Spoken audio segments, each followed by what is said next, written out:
The U.S. approves the emergency sale to Israel of nearly 14,000 rounds of tank ammunition, as the death toll in Gaza passes 17,700.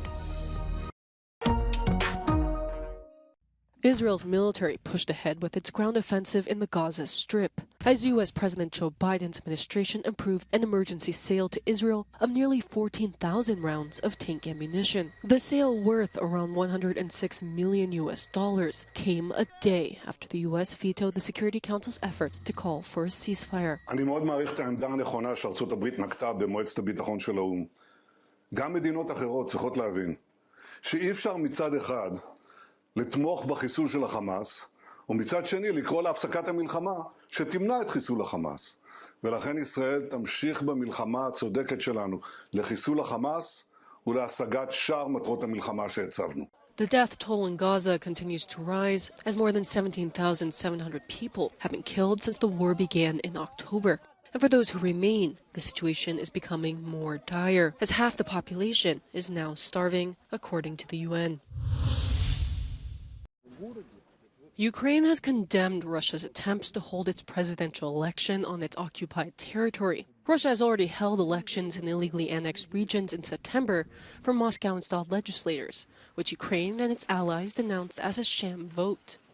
Russian officials are now looking at organizing ballots in the same regions for the March 17, 2024 election, which current President Vladimir Putin is all but certain to win. But Kyiv's foreign ministry says that any vote on its soil will be null and void, and called on the international community to impose sanctions on its organizers. Meanwhile, workers in Ukraine's capital dismantled a Soviet-era monument representing the Red Army general Mykola Shchors, a move that is part of a nationwide effort to remove symbols of the Soviet era. Ukraine has already taken down 60 monuments representing Russian and Soviet-era history and culture. It's not yet clear what will replace the 1950s statue.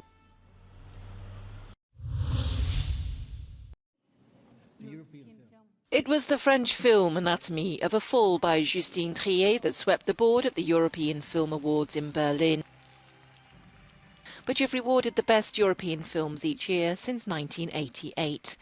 The film won the Best Screenplay, Best Director and Best Film Awards, as well as the Best Actress prize for Sandra Hüller. It's another jewel in the crown for the film, which won the Palme d'Or at this year's film festival in Cannes. I need you to be precise.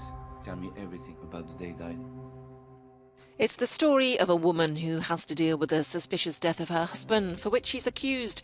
Through the investigation and the ensuing trial, Justine Triet delivers a veritable dissection of the couple's relationship, magnificently played by the German actress Sandra Hüller, a muse for the filmmaker.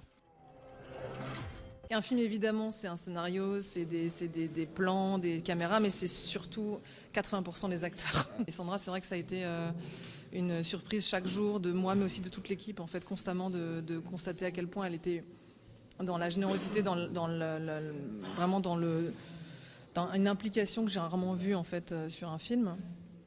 Et donc voilà, je lui dois évidemment ce film, d'une certaine façon.